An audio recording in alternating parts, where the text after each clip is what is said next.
Today, we're diving into the world of rare and valuable coins, starting with the 1953 P Lincoln cent.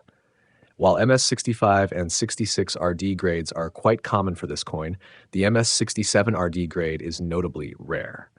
Typical of many Philadelphia mint cents and nickels from the 1950s, these coins may exhibit some color inconsistencies, with spotting and staining being frequent issues. Despite there being no significant varieties for this issue, aside from cud die breaks, it remains a collector's item. Interestingly, the Mint Director's annual report indicated a decrease in the cost of coining cents to just $1.03 per thousand, a sharp decrease from previous years where production costs exceeded 1 cent per piece. This MS-67 superb gem ended up selling $14,100.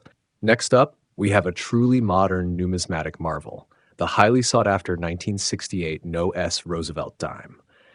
This dime stands out as it was accidentally struck at the San Francisco Mint without the S mint mark, marking one of the most significant errors in U.S. mint history. It's particularly rare as it was the first instance where a proof coin was mistakenly issued without the necessary mint mark. Only a handful of these dimes managed to find their way into circulation, with experts estimating that just a few dozen examples exist in all grades today. This Proof 68 Ultra Cameo gem fetched $25,200 at auction. Let's look at the 1960 Jefferson Nickel rated Mint State 66 Plus with full steps. Although most 1960 P nickels show average quality, they generally boast better luster and strike compared to their 1960 D counterparts. Some might even display a faint proof-like appearance, likely struck from retired proof dies. Finding coins with any degree of sharp steps is a rarity, making this full steps nickel highly desirable. This particular specimen commanded a staggering $8,493.75 at a recent coin auction. Here we feature an attractively toned, uncirculated 1947 Roosevelt dime. Although the mintage at Philadelphia dipped to less than half of the previous years, this coin remains common across all grades up to MS-67. Most examples from this year tend to be weakly struck, showing signs of considerable die erosion due to overuse. Coins that display full torch FT features are less common and thus more frequently submitted for grading. Notably, there is a popular double die variety for the obverse, which is quite sought after by collectors. This particular MS-68 gem with full bands definition sold for $2,160. Next, we have a 1953 Jefferson Nickel in Mint State 65 with full steps. In 1953, quality control at the Mint continued to decline markedly. The 1953 nickels were generally produced with little care, resulting in coins that were weakly struck and often appeared slightly dull and dark. Nickels with 5 full steps are rare, while those with 6 full steps are almost unheard of, making this coin a significant rarity. Sold for $5,462. Let's discuss a 1941 proof Lincoln cent. Despite an increase in sales from the previous year's mintage, high-grade examples of this date remain scarce. Cameo pieces are particularly elusive.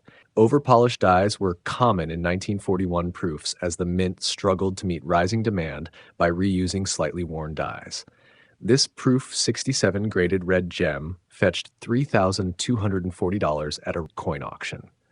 Remember to like, subscribe, and comment if you enjoyed these insights into rare and valuable coins. The 1977 D Kennedy half dollar that was strikingly minted on a 40% silver alloy, a material intended to have been used for the last time in the 1976 S bicentennial coins.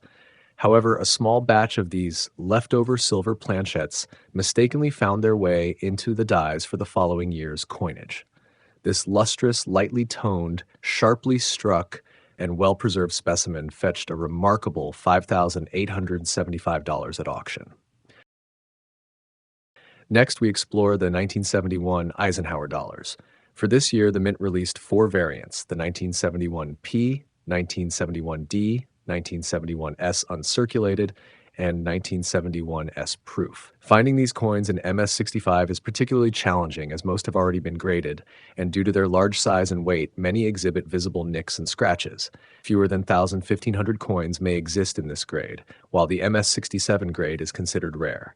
A standout MS-66 Plus specimen sold for $10,281.25, highlighting its scarcity and collector interest. Lastly, we turn our attention to the 1932 D Washington Quarter. Originally, over 436,000 quarters were minted at the Denver Mint in 1932, a quantity thought sufficient to prevent speculative hoarding. Yet, as coin collecting surged in popularity a generation later, the 1932 D quarters became highly coveted, leading to rapid price increases and hoarding.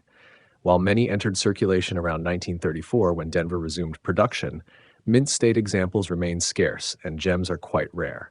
This particular MS-65 CAC approved quarter sold for $13,800, underscoring its rarity and desirability among collectors.